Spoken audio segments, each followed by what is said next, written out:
What brought you to the story of Kubo and the Two Strings? Well, Kubo and the Two Strings, it feels like a story that has been somehow a part of my life for my entire life. And I'll explain to you what I mean by that.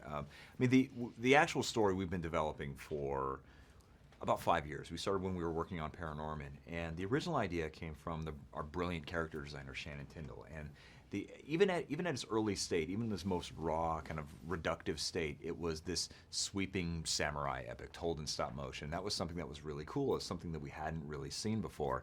And it really excited me because when I was growing up, I was an absolute nerdy, huge, obsessive fan of epic fantasy. I absolutely loved, Tolkien and Star Wars and Lone Wolf and Cub. I was a huge admirer of epic filmmakers like Ridley Scott and David Lean and Steven Spielberg, Akira Kurosawa and Ray Harryhausen. And so with this film, Kubo, it offered us an opportunity to paint in those same colors. We could aspire to that great pantheon of epic fantasy.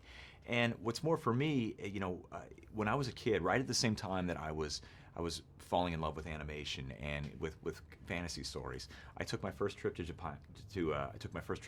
I was about 8 years old.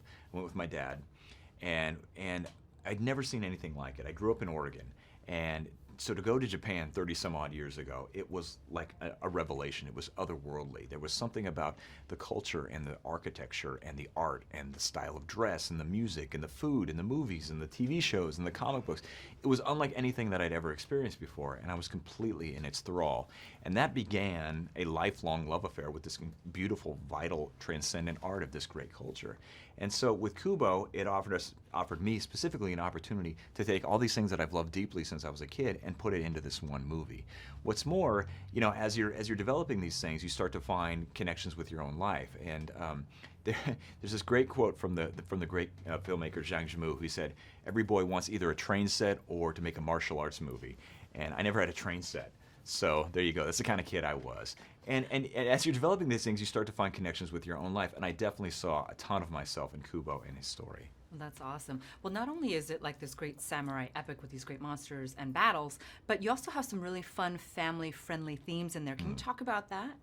Yeah, so fundamentally this is a movie about family, and specifically it's about that moment in our lives when things begin to shift and then change irrevocably, when we start out as kids and then through a series of transformations in our lives we become adults. And this film basically distills that several-year process down to an hour and a half.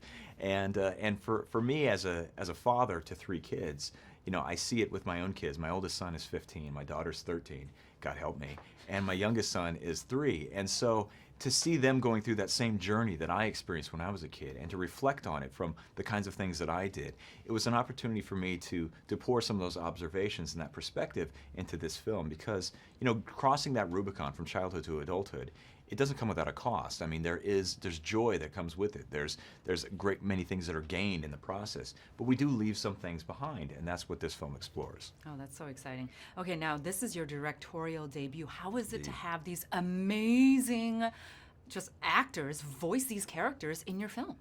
It's pretty incredible, this cast that we have in this movie. I mean, these are some of the finest actors in the entire world. When you start thinking about these characters and who you want them to bring them to life with the voice, you pull a wish list together of the best actors in the world, thinking you're probably never going to have a chance to actually work with them. And it was pretty astonishing and humbling when the actors that we reached out to, Charlize Theron and Matthew McConaughey, decided they want to be a part of this movie. And I think really for them, it was a similar thing with me. They saw something of their own experience, something of their own families within the confines of the story. And in fact, at the time, 3 years ago, we started working with Charlize. She was a brand new mom, and so she was kind of struggling with those things and enjoying the joys that come with it as well. And she was able to bring perspective of a mother caring for her child to this role here, because she's something of a makeshift mother for Kubo. And for Matthew, he's a father of 3 children, and when he got the script, he actually read it as a bedtime story to his kids, and basically in chapters, to kind of explore this story together, and it reflected on his experience growing up as well. So I think, all of us viewed this thing through the prism of family, and that allowed it to make it personal for every single person that worked on this project.